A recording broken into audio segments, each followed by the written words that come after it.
आप सभी का एक बार फिर से स्वागत है एनसीईआरटी एमसीक्यू सीरीज में। और इस एमसीक्यू सीरीज में अभी हम लोग पढ़ रहे हैं साइंस पे आधारित एनसीईआरटी प्रश्नों को, जिसमें आज ये दूसरा क्लास होने वाला है। तो ये बहुत इंपॉर्टेंट है सभी एग्जामों के लिए। आपको मालूम होगा एनसीईआरटी जो है पूरा फेमस है, किसी भी एग्जाम के लिए आपको यहाँ से इसी के आधार पे ही क्वेश्चन पूछा जाता है और इसी के आधार पे ही कोई बुक बनाया जाता है। तो बहुत इंपॉर्टेंट है, कोई भी एग्जाम दीजिए, कितना भी बड़ा हो कितना भी छोटा हो, अगर वहां से साइंस से क्वेश्चन है तो एनसीईआरटी से जरूर रहेगा।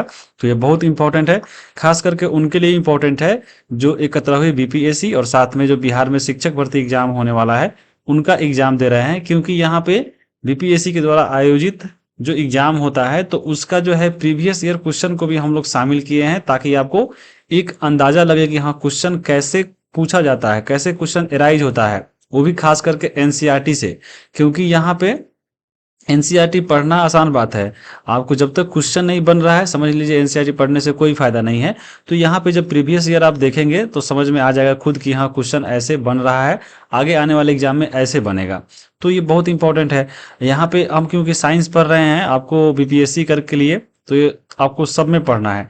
तो अभी हम लोग पिछला क्लास जो चला था पार्ट 1, तो हम लोग 9th का ही शुरू किए हैं। 9th क्लास से बहुत क्वेश्चन पूछता है। तो 9th क्लास का वो पहला पार्ट था जो हम लोग वीडियो डाले थे। और इसमें जो पहला है, शुरू में पढ़ना था आपको केमिस्ट्री। तो केमिस्ट्री से ही हम लोग पूरा उसमें खत्म किए थे एमसीक्यू से। तो वो पार्ट 1 था। और आपको मालूम होगा कि केमिस्ट्री से जो है केवल आपको 24 से 25 क्वेश्चन केवल इस बुक से पूछा है। तो ये तो हम पढ़ लिए हैं। और आज का जो क्लास होने वाला है आपको 9th क्लास का ही जो है, आपको मालूम होगा 9th क्लास में बायोलॉजी का जो है मात्र 2 ही चैप्टर है। और इससे इतना सारा क्वेश्चन पूछा है, यहाँ पे आप देख लीजिए खुद।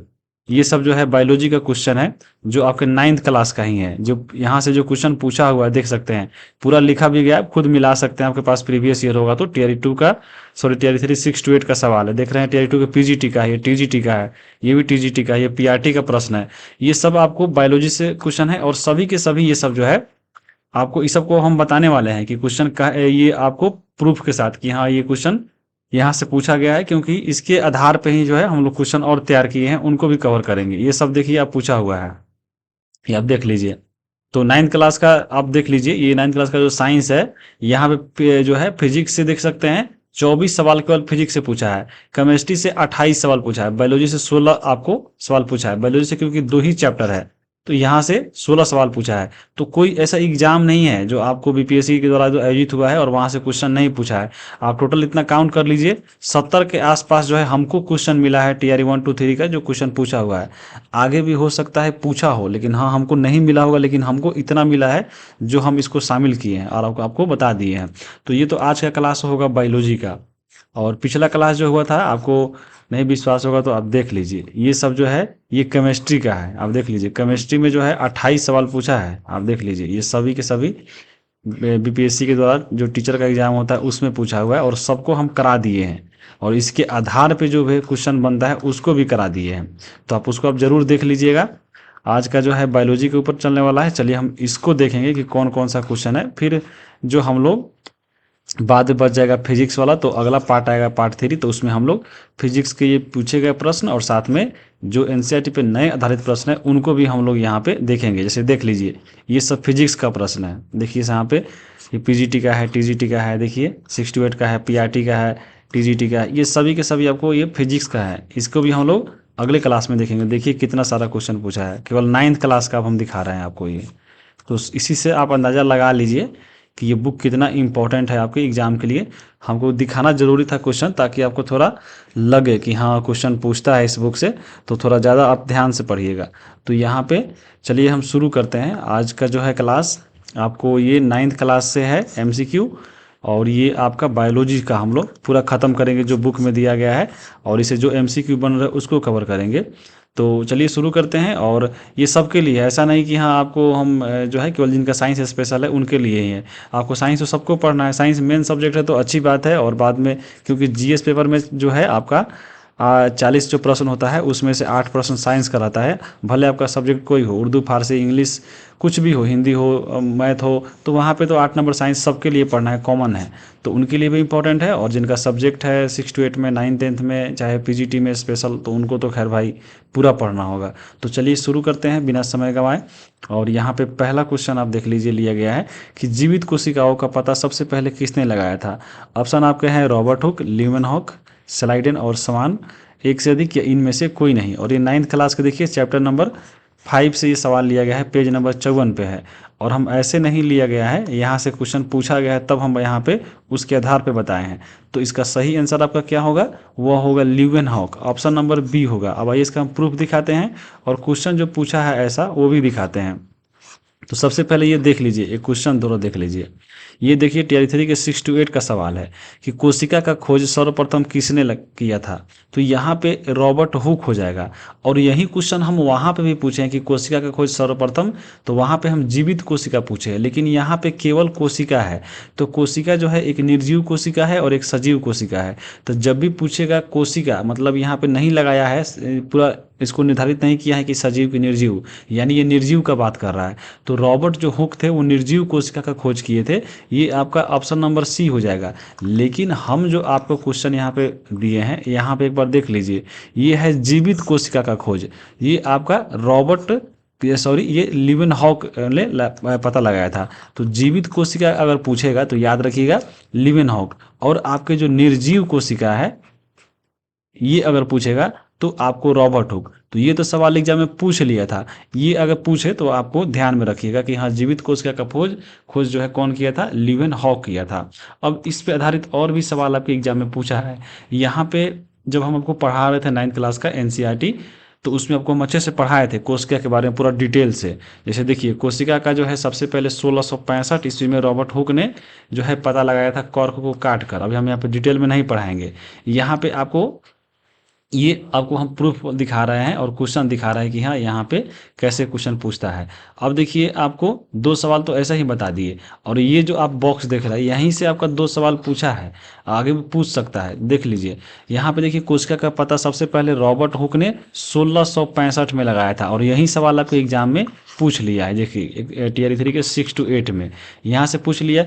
उसने कोशिका को जो है कॉर्क की पतली काट में जो है अनगढ़ सूक्ष्मदर्शी की सहायता से देखा, ये तो पहला हो गया। अब देखिए जो हम क्वेश्चन बनाए थे, पूछे हैं कि ल्यूवेनहॉक ने जो है 1674 में सबसे पहले उन्नत सूक्ष्मदर्शी से तालाब के जल में स्वतंत्र रूप से जीवित कोशिका का पता लगाया। याद रखिएगा जीवित कोशिका का पता किसने लगाया, तो ल्यूवेनहॉक ने। ऐसे पूछिए कोशिका का पता किसने लगाया, तो रॉबर्ट हुक ने। ये तो पूछ लिया है। अब इसमें भी याद रख लीजिएगा कि 1665 में जो है रॉबर्ट हुक ने, और 1674 में ल्यूवेनहॉक ने जो है कोशिका का पता लगाया था, और सजीव और निर्जीव का। अब देखिए आगे इसी से सवाल और पूछा है और पूछ सकता है आगे एग्जाम में, तो ध्यान से इसको देखिएगा। जैसे देखिए यह दिया गया है कि रॉबर्ट ब्राउन ने 1831 में जो है कोशिका में केंद्रक का पता लगाया था। एक और सवाल मिल गया, पूछ सकता है कि हाँ, कोशिका में केंद्रक का पता किसने लगाया था, तो रॉबर्ट ब्राउन ने लगाया था। ये तो अब हो गया।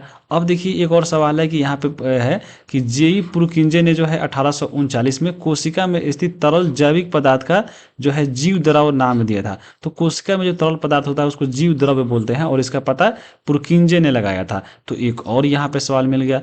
एक और देखिए यहाँ पे दिया गया है कि 2 जीव वैज्ञानिक, जो आपको जीव वैज्ञानिक जो 2 थे उनका नाम था, एक एम स्लाइडेन और दूसरा था टी स्वान। इन्होंने देखिए क्या किया, इन्होंने जो है कोशिका सिद्धांत के विषय में बताया। और यही सवाल हूबहू यही सवाल देख लीजिए टीआर 2 के, ये पीजीटी का सवाल है कि स्लाइडेन और स्वान ने क्या प्रतिपादित किया था। तो यहाँ पे अभी पढ़े हैं कि स्लाइडेन और स्वान ने कोशिका सिद्धांत दिया था, ऑप्शन नंबर सी। अब बताइए कहाँ से क्वेश्चन पूछा है, और देखिएगा कि हाँ, अरे पूछिएगा कि देखिए नहीं पूछता है, आपको हम प्रूफ दिखा दिए। और कितना क्वेश्चन आगे बन सकता है ये भी आपको देखते चलना है। ये तो 2 तो प्रूफ दिखा दिए। अब यहाँ पे कोशिका द्रव का पता, कि जीव द्रव का पता किसने लगाया, यहाँ पे प्रुकिंजे ने क्या दिया था, स्लाइडेन और स्वान ने क्या दिया था, आपको ल्यूवेनहॉक ने क्या दिया था, ये रॉबर्ट ब्राउन ने केंद्र का पता लगाया था। ये सब आपको याद करना पड़ेगा, ये देखना पड़ेगा कि यहाँ कैसे आपका इंपॉर्टेंट है।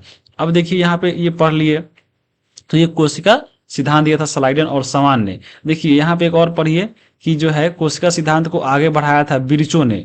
यहाँ पे कोशिका उसमें अपडेट किया कौन, तो आपको बिरचो ने अपडेट किया था।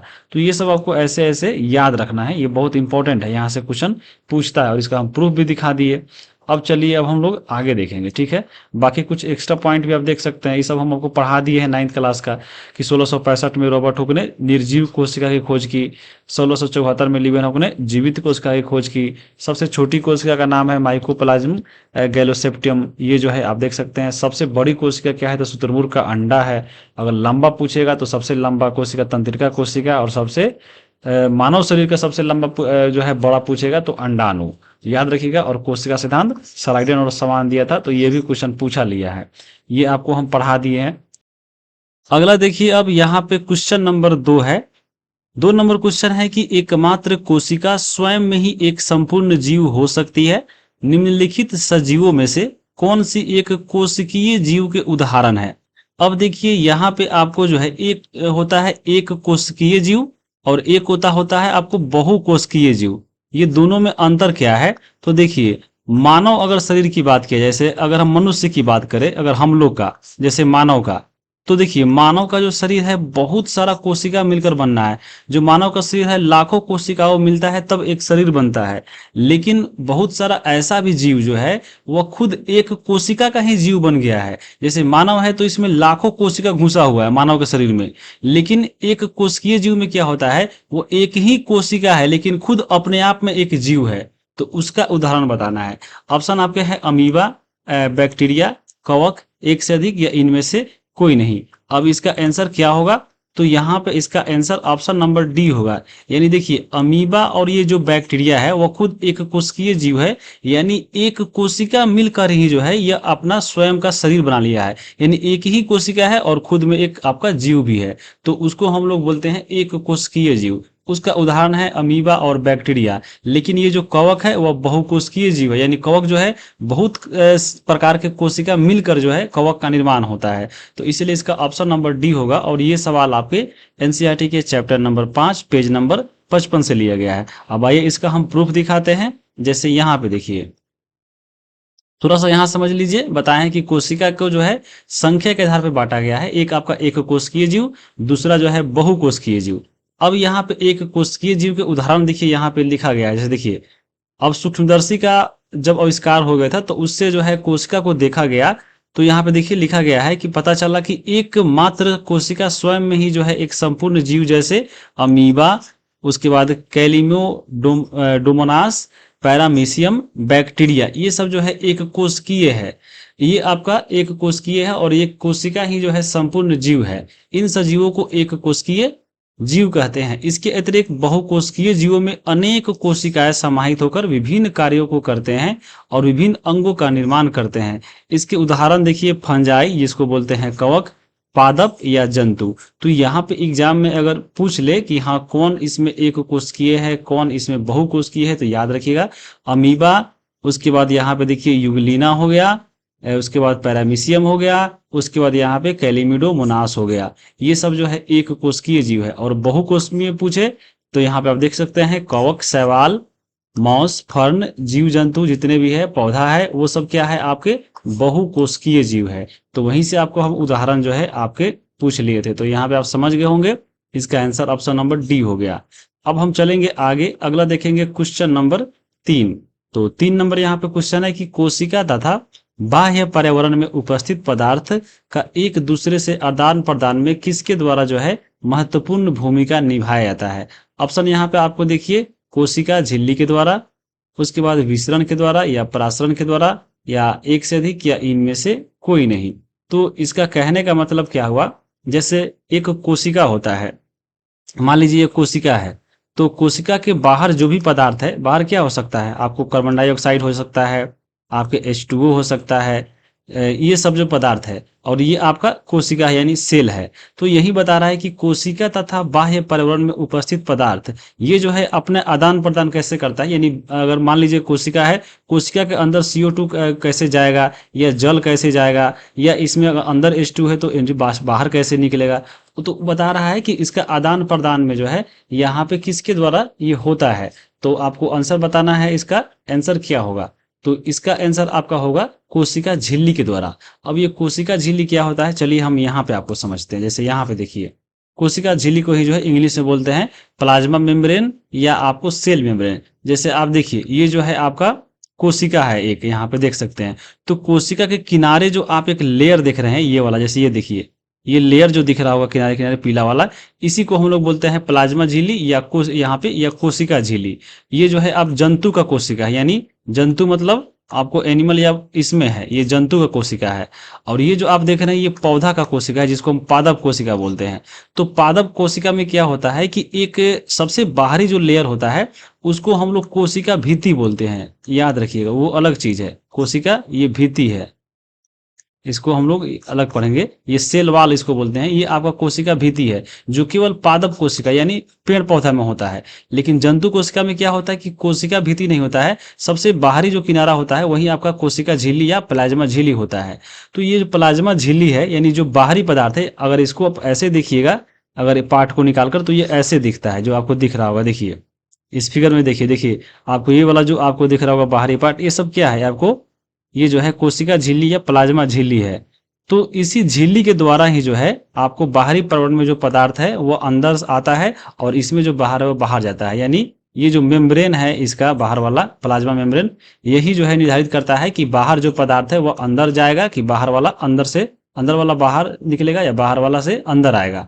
तो ये प्लाज्मा झिल्ली करता है। ठीक है, अब इसमें दो प्रकार से होता है, इसको भी यहीं पे समझ लीजिए। देखिए जैसे मान लीजिए अगर बाहर पर्यावरण में देखिए, अगर मान लीजिए कार्बन डाइऑक्साइड है चाहे आपका ऑक्सीजन है, तो यहाँ से मान लीजिए अगर अगर ये सेल है, ये कोशिका है, कोशिका के अंदर अगर ज़्यादा ऑक्सीजन हो गया चाहे ज़्यादा CO2 हो गया तो वो बाहर चला जाएगा। अगर मान लीजिए अगर कम होता तो बाहर से अंदर चला जाएगा। यानी इसमें क्या होता है कि ज़्यादा जहाँ पे है वो आपको कम की ओर चला जाता है। इसी को हम लोग साइंस की भाषा में बोलते हैं उच्च सांद्रता से निम्न सांद्रता की ओर। उच्च सांद्रता यानी सांद्रता मतलब जहां पर ज्यादा कोई चीज पाया जाता है, घन पाया जाता है, उच्च सांद्रता से यह निम्न सांद्रता की ओर जाता है, निम्न सांद्रता की ओर। जैसे समझिए, मान लीजिए अगर कोशिका के अंदर अगर यहाँ पे जल ज्यादा है, H2O ज्यादा है, तो वो आपको निम्न सांद्रता की ओर जाएगा यानी कम की ओर जाएगा। मान लीजिए यहाँ पे कोशिका के अंदर अगर यहाँ पे ऑक्सीजन ज्यादा है तो ये ऑक्सीजन आपको कोशिका के अंदर ज्यादा है तो वो बाहर निकल जाएगा, यानी उच्च से निम्न की ओर जाता है। तो यहाँ पे एक अंतर है। अगर देखिए अगर यहाँ पे गैसों का आदान प्रदान होता है तो वो आपको होता है विसरण के द्वारा, ये आपको याद रखना है, विसरण के द्वारा। और अगर जल का हो रहा है तो उसको हम बोलते हैं प्रसरण के द्वारा। तो ये आपको डिफरेंस याद रखना है। अगर कोशिका में पदार्थ का आदान प्रदान अगर यहाँ पे गैस का हो रहा है तो वह विसरण के द्वारा होगा, और अगर जल का हो रहा है तो वह प्रसरण के द्वारा होगा। ये आपको बुक में दिया गया है, तो ये चीजें याद रखिएगा। ऐसे इसका आंसर यहाँ पे कोशिका झिल्ली होगा। चलिए अब समझते हैं इसको, यहाँ पे पढ़ लीजिए एक बार। देखिए प्लाज्मा झिल्ली के बारे में पढ़ना है क्योंकि क्वेश्चन में पूछा हुआ है। देखिए टियर 1 का TGT का सवाल है, यहाँ पे प्लाज्मा झिल्ली से क्वेश्चन पूछा हुआ है कि यह कोशिका की सबसे बाहरी परत है। बताए हैं ये वाला जो है बाहर पार्ट वाला, ये सबसे बाहरी परत है जो कोशिका के घटकों को बाहरी पर्यावरण से अलग करता है। यानी कोशिका के घटक जो है, इसके जो अंग है, इसमें जो अंदर चीज पाया जाता है, जो घटक है वो बाहरी पर्यावरण से अलग करता है इसको। अब देखिए यहाँ पे लिखा है कि प्लाज्मा झिल्ली कुछ पदार्थों के अंदर अथवा बाहर आने जाने देती है। प्लाज्मा ये झिल्ली जो है ये बाहर से कोई सामान आने देगा चाहे भीतर का सामान बाहर जाने देता है। यह अन्य पदार्थों की गति को भी रोकता है। जैसे मान लीजिए कोई सामान इसमें आ रहा है तो आपको किधर आना है किधर जाना है यही इसका डिसाइड करता है। कोशिका झिल्ली को इसलिए जो है वर्णात्मक प्रागम्य झिल्ली बोलते हैं। तो ये भी इसमें याद रखिएगा। वर्णात्मक मतलब प्रागम्य मतलब क्या हो, यानी आपको जो कुछ पदार्थों को आने देता है कुछ पदार्थों को जाने देता है, तो उसको बोला जाता है प्रागम्य झिल्ली। अब यहाँ पे देखिए आपको एक क्वेश्चन भी जो है पूछा गया है, लेकिन इसको पढ़ लीजिए तब बनेगा। देखिए प्लाज्मा झिल्ली जो होता है वो लचीली होता है। और कार्बन अणुओं जैसे लिपिड और प्रोटीन की बनी होती है। और यहीं से एग्जाम में क्वेश्चन उठा लिया था टीयर 1 के टीजीटी में कि प्लाज्मा झिल्ली किसकी बनी होती है, तो लिपिड और प्रोटीन का। देख लीजिए, प्रोटीन और लिपिड दोनों ऑप्शन है, तो ऑप्शन नंबर इसका सही आंसर क्या हो जाएगा, ऑप्शन नंबर डी हो जाएगा। ये आप सवाल हम दिखा दिए क्वेश्चन में, ठीक है, याद रखिएगा। प्लाज्मा झिल्ली की रचना जो है हम केवल इलेक्ट्रॉन सूक्ष्मदर्शी के माध्यम से ही देख सकते हैं, आपको ऐसे नहीं दिखाई देगा।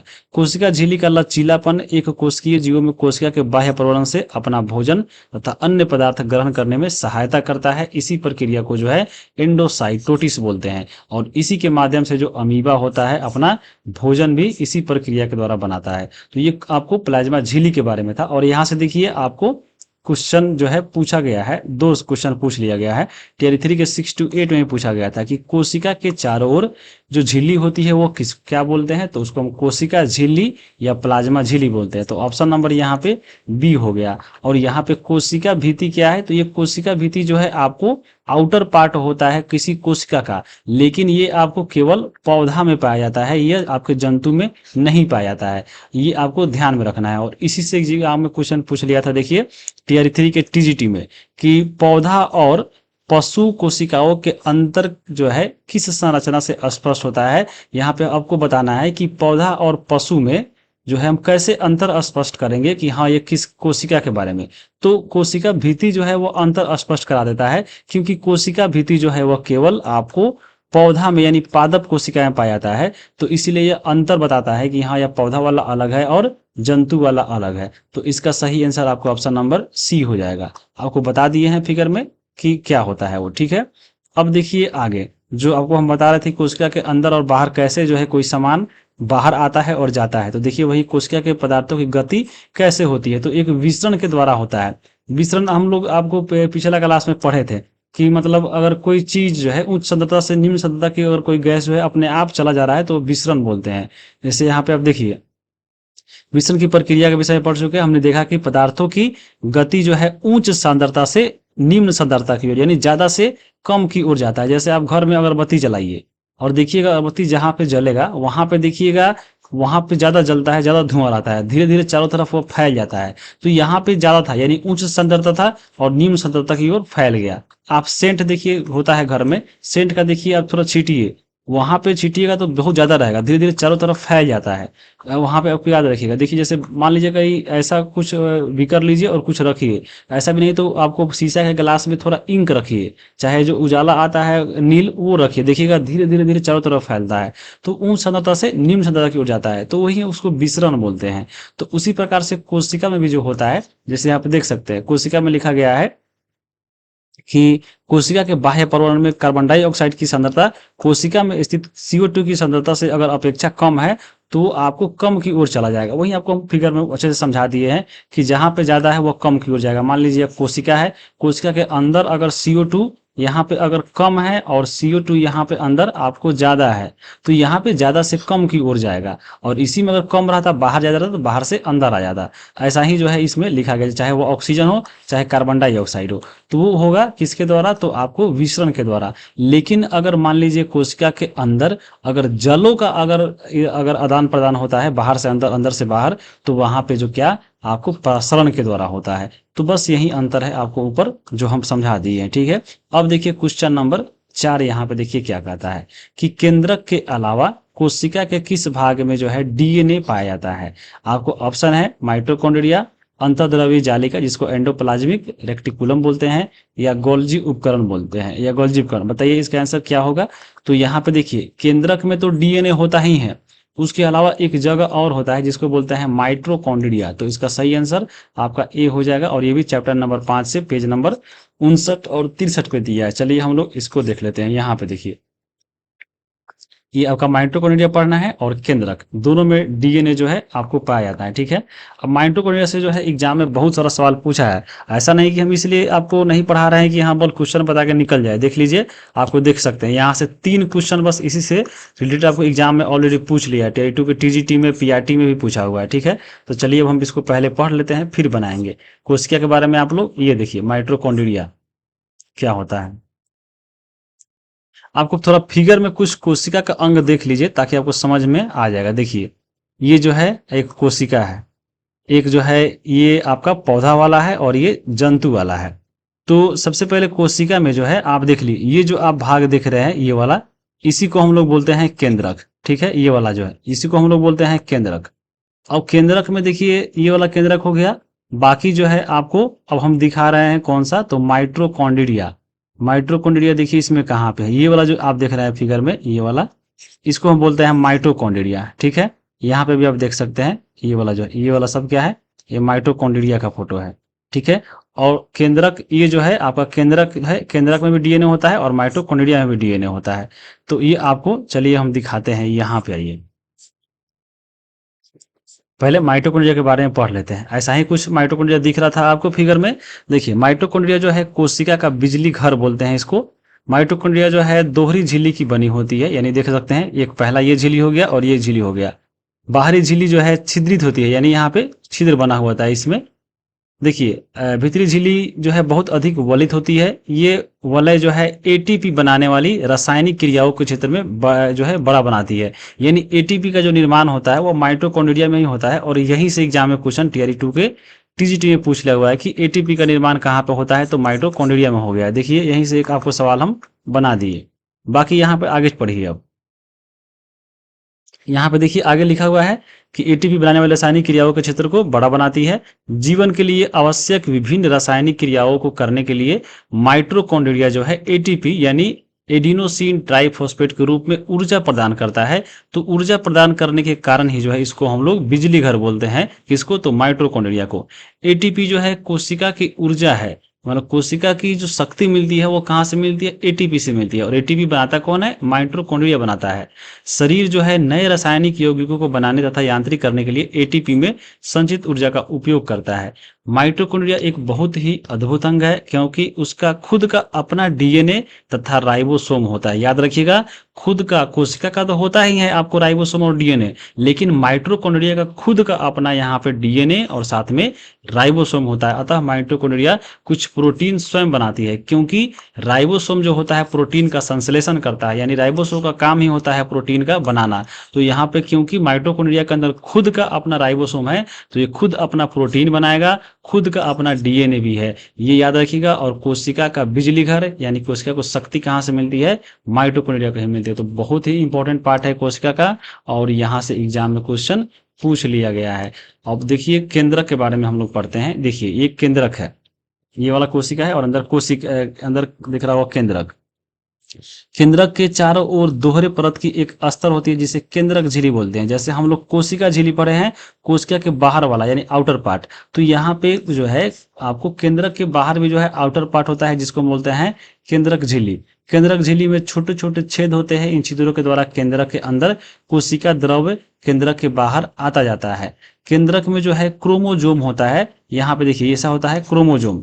तो ये आपको केंद्र के अंदर क्रोमोसोम होते हैं जो कोशिका विभाजन के समय छड़ाकार दिखाई देते हैं, और क्रोमोसोम में आनुवांशिक गुणों की सूचना होती है जो माता पिता से डीएनए यानी डीऑक्सी राइबो न्यूक्लिक एसिड अणु के रूप में अगली संतति में जाता है। तो ये जो गुण सूत्र होता है वो आपको क्रोमोसोम के जो होता है वो आपको डीएनए में ही होता है, और यहीं से जो है माता पिता में जो एक माता पिता का जो गुण होता है बच्चों में जाता है, इसी के माध्यम से जाता है। अब देखिए यहाँ पे लिखा गया है कि अणु के रूप में अगली संतति में जाते हैं। क्रोमोसोम जो है डीएनए तथा प्रोटीन के बने होते हैं। तो यहाँ पे एक और बहुत ही इंपॉर्टेंट याद रखिए, क्रोमोसोम किसका बना होता है, तो डीएनए और प्रोटीन का बना होता है। डीएनए अणु में कोशिका के निर्माण और संगठन के आवश्यक सूचनाएं होती है।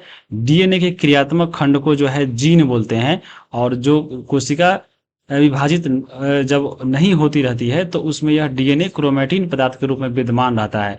क्रोमैटिन पदार्थ जो है धागे की तरह रचनाओं के एक जाल का पिंड है। जब कभी भी कोशिका विभाजन होने वाली होती है तब यह क्रोमोसोम यहाँ पे संगठित हो जाता है। और ये जो आप देख रहे हैं डीएनए कार्यात्मक इकाई जो जीन होता है, इसी के माध्यम से है माता और पिता का जो गुण होता है बच्चों में आपको चला जाता है। तो वहीं से आपको एग्जाम में क्वेश्चन भी जो है पूछ लिया गया है। देखिए कि माता पिता की संतति के गुणों के लक्षणों की प्रक्रिया को क्या बोलते हैं, तो यहाँ पे आपको बताना, ये जाता है जीन के माध्यम से, लेकिन ये कहलाता क्या है आपको, इसको बोलते हैं आनुवांशिकता। तो ऑप्शन नंबर यहाँ पे बी होगा, और आपको ऊपर यहाँ पे दिया गया था, देख सकते हैं इसमें आनुवांशिक गुणों का जो आदान प्रदान होता है इसी के माध्यम से होता है। आप देख सकते हैं ये आनुवांशिक गुणों की जो सूचना जाती है इसी के माध्यम से और इसी को आनुवंशिकता बोलते हैं। अब देखिए यहाँ पे एक जो है क्वेश्चन है, डीएनए मुख्यतः पाया जाता है, कहाँ पाया जाता है? तो डीएनए अभी बताएं, एक केंद्रक में होता है और एक माइटोकॉन्ड्रिया में। तो यहाँ पे माइटोकॉन्ड्रिया ऑप्शन नहीं है, इसीलिए केवल ऑप्शन नंबर ई को हो जाएगा। ठीक है, यहाँ पे याद रखिएगा। अब यही आपको जो है देख सकते हैं, ये जो फिगर है आपको केंद्रक का है, ये देखिए, ये न्यूक्लियर का ये पूरा केंद्रक है और इसके केंद्रक के बाहर जो है केंद्रक झिल्ली है, अंदर इसमें केंद्रक द्रव्य होता है यानी न्यूक्लियोप्लाज्म होता है। तो ये सब आपको याद रखना है। अब चलिए आगे, अगला यहाँ पे क्वेश्चन है, क्वेश्चन नंबर 5, कि कोशिका का कौन सा भाग जो है वसा और लिपिड अणुओं को बनाने में सहायता करता है, यानी कोशिका का कौन सा भाग है जो वसा और लिपिड अणु को बनाता है? तो ऑप्शन आपके हैं केंद्रक, उसके बाद खुरदरी अंतर्द्रव्यी जालिका यानी रफ इंडोप्लाज्मिक रेक्टिकुलम, या चिकनी अंतर्द्रव्यी जालिका यानी स्मूथ इंडोप्लाज्मिक रेक्टिकुलम। तो इसका आपको आंसर बताना है। सही आंसर क्या होगा? वो होगा आपका अंतर्द्रव्यी जालिका में जो पार्ट होता है चिकनी अंतर्द्रव्यी जालिका यानी स्मूथ इंडोप्लाज्मिक रेक्टिकुलम। ये जो इंडोप्लाज्मिक रेक्टिकुलम होता है वह दो प्रकार का होता है, एक आपका होता है RER यानी रफ इंडोप्लाज्मिक, और एक होता है SER, तो यहाँ पे स्मूथ इंडोप्लाज्मिक। तो वसा जो होता है याद रखिएगा चिकना होता है यानी स्मूथ होता है, तो SER उसको बनाता है। लेकिन जो आपका RER है यानी रफ इंडोप्लाज्मिक रेक्टिकुलम है, तो ये आपको क्या बनाता है? चलिए हम इसके बारे में जानते हैं। तो इसका ऑप्शन नंबर सी हो गया, ये भी जो है आपका 5वां चैप्टर से सवाल है, ऑप्शन नंबर इसका ई हो गया। तो हम चलते हैं इंडोप्लाज्मिक रेक्टिकुलम। देखिए ये आपका यही होता है इंडोप्लाज्मिक रेक्टिकुलम, ये आपको इस प्रकार से दिखाई देता है। आप इसमें देखिए ये कहाँ पे है, ये आपका यानी अंतर्द्रव्यी जालिका। आपको ये देखिए फिगर में कहाँ पे है, ये देखिए ये वाला जो पार्ट आपको दिख रहा होगा, ये वाला जो केंद्रक से सटा हुआ है, ये सब जैसे ये वाला पार्ट हो गया, इसी को जो है हम लोग अगर बाहर निकाल दो तो ऐसा दिखाई देता है, और इसी को हम लोग बोलते हैं इंडोप्लाज्मिक रेक्टिकुलम। ठीक है, यहाँ पे पढ़िए अब इसके बारे में। अंतर्द्रव्यी जालिका झिल्ली युक्त नलिकाओं और सीट का एक बहुत बड़ा यंत्र है। ये लंबी नलिका तथा गोल या आयताकार थैली की तरह दिखाई देती है। अंतर्द्रव्यी जालिका की रचना भी जो है प्लाज्मा झिल्ली के समरूप होती है। अंतर्द्रव्यी जालिका जो है दो प्रकार का होता है, एक हम बोलते हैं आरियान यानी रफ इंडोप्लाज्मिक रेक्टिकुलम जिसको खुरदरी अंतर्द्रव्यी जालिका, और एक बोलते हैं चिकनी अंतर्द्रव्यी जालिका यानी स्मूथ इंडोप्लाज्मिक रेक्टिकुलम। अब इसका यहाँ पे देखिए दोनों का हम काम पढ़ते हैं क्या क्या करता है। जैसे देखिए यहाँ पे लिखा हुआ है RER यानी जो आपका रफ इंडोप्लाज्मिक रेक्टिकुलम होता है, सूक्ष्म दृष्टि से देखने पे खुरदरे दिखाई देता है क्योंकि इस पर राइबोसोम लगे होते हैं। यानी ये आपके जो आपको दिख रहा है ऐसे इस प्रकार से, जो आपका इंडोप्लाज्मिक रेक्टिकुलम, जब इसको इलेक्ट्रॉन सूक्ष्म से देखा जाता है तो आपको इस पे जो है डॉट डॉट ऐसे ऐसे दिखाई देता है, और ये जो है खुरदरी दिखाई देता है इसी के माध्यम से। तो ये जो खुरदरी होता है वो आपका राइबोसोम ही लगा होता है जो खुरदरी दिखाई देता है। तो याद रखिएगा यहाँ पे सूक्ष्मदर्शी से देखने पर राइबोसोम लगे होते हैं। राइबोसोम पर जो है प्रोटीन का संश्लेषण होता है, यानी जहां राइबोसोम होगा वो जो है प्रोटीन का संश्लेषण करता है। RER जो है तैयार प्रोटीन को आवश्यकता के अनुसार इंडोप्लाज्मिक रेक्टिकुलम के द्वारा कोशिका के अन्य भागों में भेजा जाता है। जैसे ये आपका एक कोशिका है, कोशिका में देखिए ये आपका एक कोशिका है, ये आपको इंडोप्लाज्मिक रेक्टिकुलम है। अब इस पे जो है बहुत सारा डॉट लगा है, यानी ये RER है यानी आपको रफ इंडोप्लाज्मिक रेक्टिकुलम है, यानी इस पे जो है राइबोसोम है। ये जो है राइबोसोम आपका प्रोटीन बनाएगा। अब जैसे ये प्रोटीन बना दिया तो ये आपका प्रोटीन जो है कोशिका के अन्य भागों में केंद्रक से जुड़ा होता है तो केंद्रक को दे देगा, इधर उधर दे देगा। यानी प्रोटीन जो है कहाँ से, यहीं से राइबोसोम से ही मिलता है, किसको, यानी RER से। तो याद रखिएगा जो RER होता है क्या करता है, राइबोसोम होता है इस पे जो प्रोटीन का संश्लेषण करता है। और दूसरा जो SER होता है स्मूथ वाला, ये जो है वसा और लिपिड अणुओं को बनाने में सहायता करता है। और यहीं से आपके हम क्वेश्चन पूछे थे कि आपको वसा और लिपिड जो है कोशिका में कौन बनाता है, तो SER यानी स्मूथ इंडोप्लाज्मिक रेक्टिकुलम बनाता है। यह कोशिकीय क्रियाओं के लिए बहुत महत्वपूर्ण है। कुछ प्रोटीन तथा वसा कोशिका झिल्ली को बनाने में भी सहायता करते हैं, और इस प्रक्रिया को झिल्ली जीवात जनन बोलते हैं। ठीक है, तो ये सब आपको यहाँ पे याद रखना चाहिए कि कौन चीज जो है क्या बनाता है। अब देखिए यहाँ से दो सवाल आपके एग्जाम में ऑलरेडी पहले से पूछ लिया है, टीआरई 2 के टीजीटी में और टीआरई 3 के टीजीटी में। 97 नंबर देखिए यहाँ पूछा गया था कि सक्रिय रूप से शामिल कोशिकाओं में जो है रफ इंडोप्लाज्मिक रेक्टिकुलम यानी RER अक्सर देखा जाता है किस रूप में, तो बताए हैं जो रफ वाला चीज होता है जो आपको इंडोप्लाज्मिक रेक्टिकुलम में ऐसे ऐसे, ये क्या होता है, तो आपको आपको ये राइबोसोम होता है, और जो राइबोसोम होता है क्या करता है, तो प्रोटीन का संश्लेषण करता है। ऑप्शन नंबर आपका ए हो जाएगा। तो हो गया ये आपका आंसर। अब देखिए 127 नंबर क्वेश्चन है कि राइबोसोम का मुख्य कार्य अभी बताए हैं। ये जो आपका राइबोसोम होता है, इसी के ऊपर जो डॉट डॉट पदार्थ है यही राइबोसोम है, जो पर यहाँ पे क्या करता है, प्रोटीन का संश्लेषण करता है। देखिए आपको कुछ क्वेश्चन यहाँ पे रिपीट हुआ है, तो ऐसे आपको बनाना है, सोचना है कि क्वेश्चन कैसे बनेगा। आपको खुद हम आपको करके बता रहे हैं, तो आपको ध्यान से देखना चाहिए इसको। पहला देखिए, अब देखिए यहाँ पे 6 नंबर एक क्वेश्चन है। क्वेश्चन नंबर 6 कि माइटोकॉन्ड्रिया के बारे में निम्नलिखित में से कौन सा कथन सही है। अभी आपको हम माइटोकॉन्ड्रिया के बारे में ऊपर पढ़ाए, चलिए देखते हैं इसके बारे में। ये चैप्टर नंबर 5 से लिया गया है, 63 पे दिया गया है ये माइटोकॉन्ड्रिया के बारे में। तो क्या माइटोकॉन्ड्रिया को बिजली के घर कहते हैं? बिल्कुल कहते हैं, क्योंकि ये ऊर्जा का उत्पादन करता है। ये एटीपी के रूप में ऊर्जा निर्माण करता है, बिल्कुल करता है।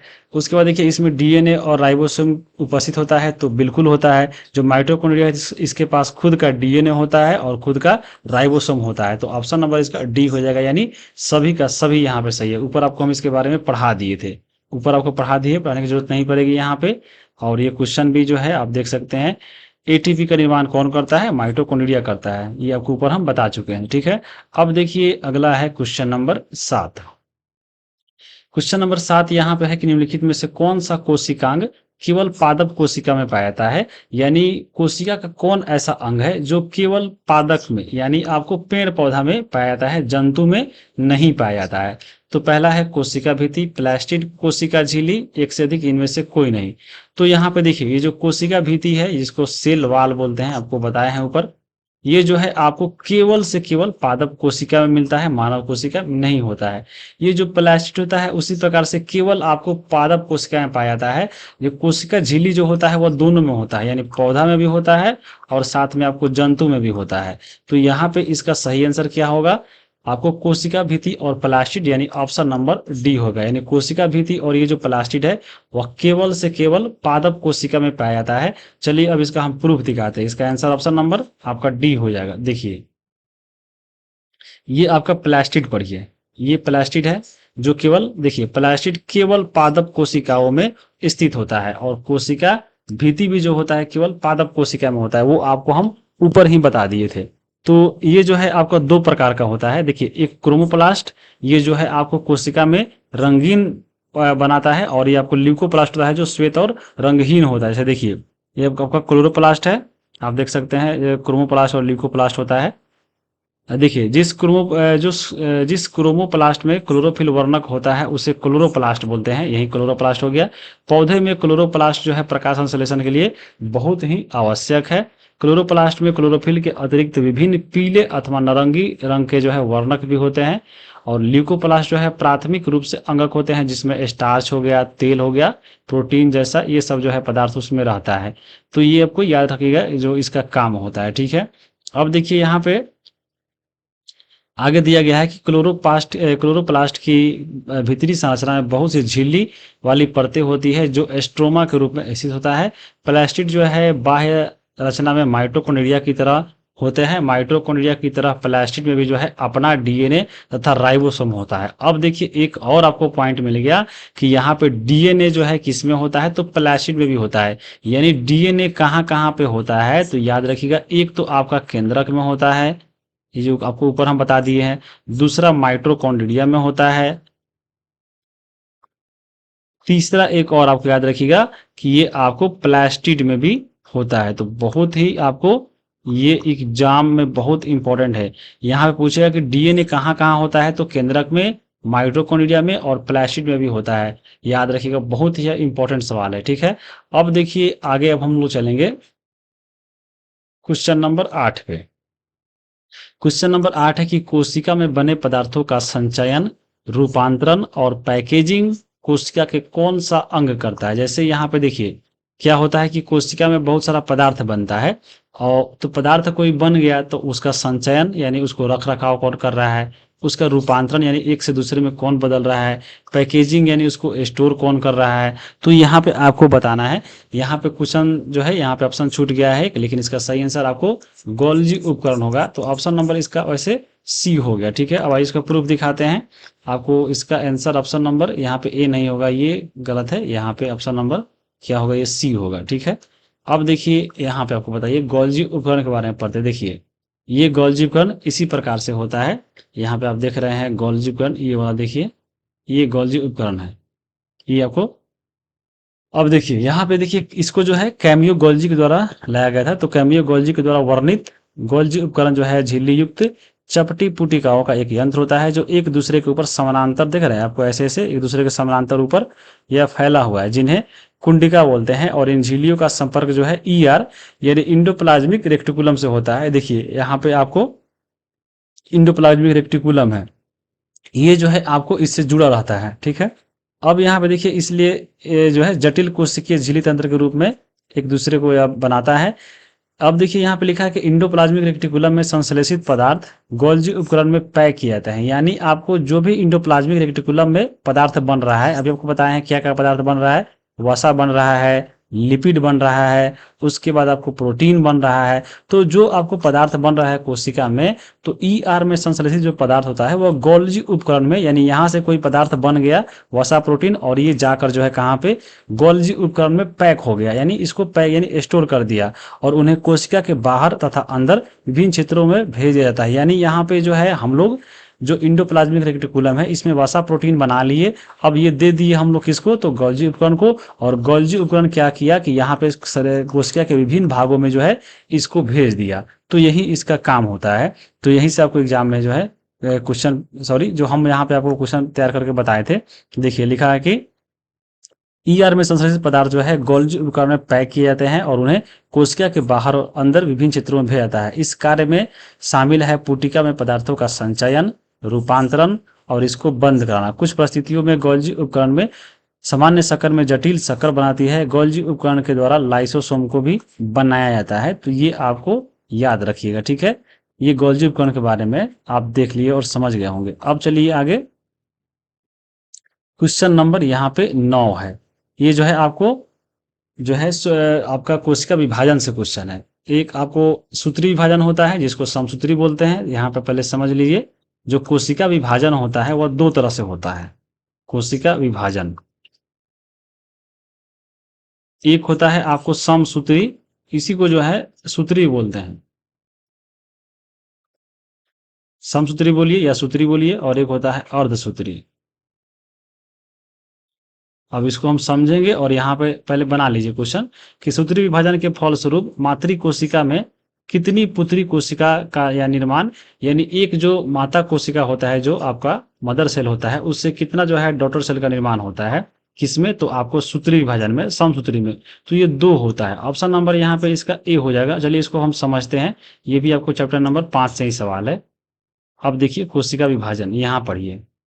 ये देखिए कोशिका विभाजन है और ये आपका समसूत्री विभाजन है। देखिए ये जो है एक मदर सेल है यानी मातृ कोशिका है, और इसमें जो है क्रोमोजोम देखिए यहाँ पे आप 4 क्रोमोजोम दिख रहा होगा, ये वाला आपको 4 क्रोमोजोम है।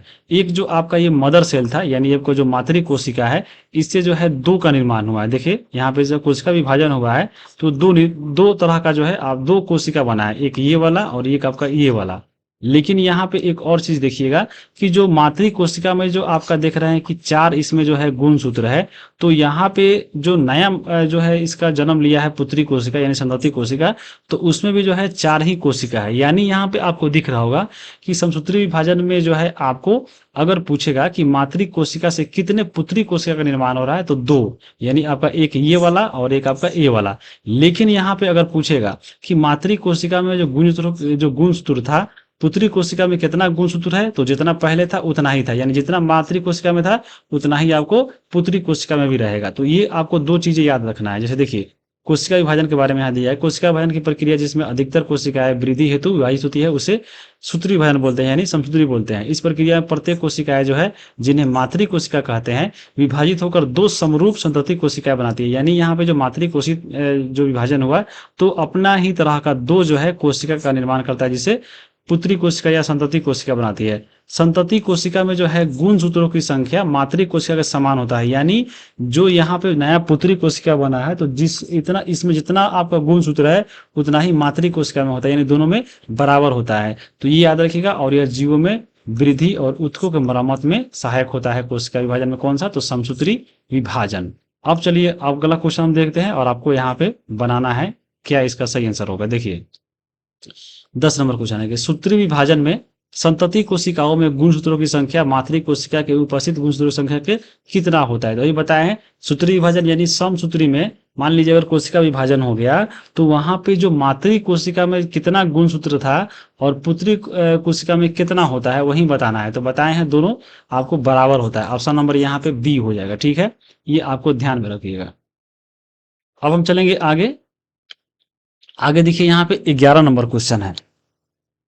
11 नंबर यहाँ पे देखिए अब अर्धसूत्री वाला है। अर्धसूत्री विभाजन के जो है फलस्वरूप मातृ कोशिकाओं में कितनी पुत्री कोशिका संतति का निर्माण होता है, ये आपको बताना है। जैसे ऊपर पढ़े हैं समसूत्री में, तो एक आपका इसमें मातृ कोशिका था, तो ये जो है दो भागों में बट गया था। आपको इसको हम समसूत्री बोलते थे, यानी दो आपका संतति कोशिका हो गया। लेकिन ये अर्धसूत्री है, तो अर्धसूत्री में क्या होता है कि यहाँ पे आपको 4 कोशिका का निर्माण होता है, यानी 2 बार विभाजन होता है। याद रखिएगा, पहले 2 बार होगा फिर 2 और बनेगा। तो यहाँ पे अर्धसूत्री विभाजन होता है, इसमें जो मातृ कोशिका होती है वह जो है 4 संतति कोशिका में बट जाती है। तो इसका आंसर ऑप्शन नंबर बी यानी 4 होगा। ठीक है, अब यहाँ पे चलिए इसको हम समझ लेते हैं। जैसे देखिए ये जो है आपका अर्धसूत्री विभाजन है। देखिए अर्धसूत्री में यहाँ पे क्या हुआ, यहाँ पे देखिए जो है मातृ कोशिका जो है यहाँ पे पहले 2 भागों में टूटा, फिर ये जो है आपको अन्य भागों में टूट जाता है। यानी इसमें जो है टोटल 4 कोशिका का जो है 4 संतति कोशिका का निर्माण होता है। यानी एक माता कोशिका से इसका जो है 4 जो है पुत्री कोशिका का निर्माण होता है। तो ये आपको होता है अर्धसूत्री में। अब यहाँ पे एक और चीज यहाँ पे ध्यान रखना है। एक और चीज देख रहे होंगे आप यहाँ पे, जो आपका मातृ कोशिका में जो गुणसूत्र होता है, जैसे देखिए मान लीजिए इसमें 4 है, 1 2 3 4। मातृ कोशिका में अगर 4 गुणसूत्र है तो इसका जो संतति का निर्माण होगा उसमें 2 ही है, यानी 4 है तो यहाँ पे ये 2 हो गया, यानी आधा हो गया। तो यहाँ पे ये याद रखिएगा कि और जो अर्धसूत्री विभाजन हो रहा है इसमें मातृ कोशिका से कितना नया इसका पुत्री कोशिका का निर्माण हो रहा है, तो 1 से 4 कोशिका का निर्माण हो रहा है। लेकिन जो गुणसूत्र है वो आधा हो जा रहा है, यानी चौगुना इसमें जन्म ले रहा है और इसका गुणसूत्र जो है यहाँ पे आधा हो जा रहा है। याद रखिएगा, और सूत्री में यहाँ पे जो गुणसूत्र है वो आपको आधा हो जाएगा। तो ये आपको याद रखिएगा। अब देखिए यहाँ से लिखा भी गया है कि देखिए कोशिका विभाजन में देखिए ये आपको अर्धसूत्री वाला है कि जंतुओं और पौधे के प्रजनन अंगों अथवा ऊतकों की विशेष कोशिका विभाजित होकर युग्मित होती है, जो एक निषेचन के बाद संतति का निर्माण करती है। यह एक अलग प्रकार का विभाजन है जिसे अर्धसूत्रण बोलते हैं। तो याद रखिएगा एक और चीज कि जो अर्धसूत्री विभाजन होता है वो आपको प्रजनन अंगों में होता है। जंतुओं और पौधा का जो प्रजनन अंग होता है जनन तंत्र, उसमें ये होता है, जिसमें क्रमशः 2 विभाजन होता है। जब कोशिकाएं अर्धसूत्रण द्वारा विभाजित होती है तो इससे 2 की जगह 4 नई कोशिका बनती है। देखिए एक पहले था और यहाँ पे देखिए 1 से ही 4 बन गया। अब यहाँ पे नई कोशिकाओं में मातृ कोशिका की तुलना में गुणसूत्रों की जो संख्या है वो आधी हो जाती है। जैसे देखिए यहाँ पे इसमें 4 था, अब इसमें 2 ही हो गया। तो यहाँ पे ये सब चीजें थोड़ा थोड़ा डिफरेंस है, याद रखना है। देखिए क्वेश्चन भी जो है टीआर 3 के पीजीटी में पूछा हुआ है कि अर्धसूत्री विभाजन के बारे में क्या सही है। अब देखिए दिया है कि गुणसूत्रों की संख्या आधी होती है, बिल्कुल आधी होती है। पहले 4 था अब 2 हो गया। अब देखिए यहाँ पे जो है गैमेट का निर्माण होता है, तो बिल्कुल होता है। यहाँ पे देखिए निषेचन के बाद संतति का निर्माण होता है और ये युग्मक बनाता है, तो ये भी सही है। इसी पे हम ऑप्शन मार सकते हैं, ऑप्शन नंबर डी। और अनुवांशिक विविधता पाया बिल्कुल पाया है, गुणसूत्र अलग हो गया तो यहाँ पे अनुवांशिक विविधता भी जो है मिल सकता है। तो ऑप्शन नंबर इसका डी हो जाएगा सही आंसर। यहाँ पे अब आगे देखिए क्वेश्चन नंबर यहाँ पे 12 है कि अर्धसूत्री विभाजन में संतति कोशिका में गुणसूत्रों की संख्या मातृ कोशिका के उपस्थित गुणसूत्रों की संख्या कितनी होती है, तो वो आपको आधी हो जाती है। बताए हैं 4 से 2 हो जाता है। लेकिन समसूत्री में क्या होता है कि आपका गुणसूत्रों की संख्या दोनों में बराबर होती है। तो ये आपको अब याद रखना है। ठीक है, अब देखिए अगला जो है हम लोग अब देखेंगे क्वेश्चन नंबर 13 नंबर क्वेश्चन यहाँ पे जो है। अब ये देखिए अगले चैप्टर से है। हम लोग जो है 9th क्लास का जो साइंस पढ़ रहे हैं, तो उसमें जो चैप्टर नंबर 5 है वो पढ़ना है कोशिका के बारे में, जिसको हम लोग जितना भी एमसीक्यू इम्पोर्टेंट था उसको आपको हम यहाँ पे बता दिए। अब जो चैप्टर नंबर 6 है जिसमें पढ़ना है ऊतक के बारे में यानी टिश्यू के बारे में, अब यहाँ पे चैप्टर नंबर 6 से जो है हम लोग क्वेश्चन देखेंगे और आपको पूरा रिवीजन हो जाएगा ये आपका ऊतक चैप्टर। तो यहाँ पे देखिए ऊतक जो है 2 तरह के होता है। एक आपका जंतुओं में जिसको हम लोग बोलते हैं जंतु ऊतक, और एक जो है होता है पादप ऊतक यानी आपको पेड़ पौधा वाला। तो दो तरह से इसमें होता है। तो चलिए हम लोग एक एक करके क्वेश्चन देखेंगे और साथ में इसके कंसेप्ट को भी हम लोग समझ लेंगे। तो देखिए पहला जो है 13 नंबर क्वेश्चन है कि विभिन्न प्रकार के अस्थायी ऊतकों के निर्माण के लिए किस ऊतक की कोशिकाओं को अलग किया जाता है। यानी अस्थायी ऊतक जो निर्माण होता है वो किस ऊतक से होता है। सीधा सवाल ऐसे है यहाँ पे, यानी जो एक ऊतक है जो आपको कोशिकाओं अलग होकर यानी बट कर विभाजित होकर जो है वो अस्थायी ऊतक का निर्माण करता है। तो इसमें ऑप्शन आपका है पेरेन्काइमा, कोलेनकाइमा और मेरिस्टमेटिक। अब ये जो मेरिस्टमेटिक है इसी को हम लोग बोलते हैं विभाजोतक ऊतक, और विभाजोतक ऊतक ही इसका सही आंसर होगा ऑप्शन नंबर ए। ये जो आप देखिए आपका जो पादप ऊतक होता है वह दो तरह का ऊतक है। ये जो है दो तरह का, इसमें पहला होता है विभाजोतक और दूसरा इसमें होता है अस्थायी ऊतक। तो ये जो आपका विभाजोतक ऊतक है इसमें जो है आपको विभाजन होने का गुण है, यानी ये जो है विभाजित होने का इसमें गुण पाया जाता है। किसमें? तो विभाजोतक में। देखिए इसी में छुपा है विभाज्य, यानी जो विभाजोतक ऊतक होता है वो विभाज्य होकर ये जो है अस्थायी ऊतक का निर्माण करता है। तो वही इसमें क्वेश्चन था कि यहाँ पे अस्थायी ऊतक के निर्माण के लिए किस ऊतक की कोशिकाओं को अलग किया जाता है। तो यही विभाजक ऊतक को ही जो है अलग करके अस्थायी ऊतक का निर्माण होता है। तो ऑप्शन नंबर इसका सी हो जाएगा।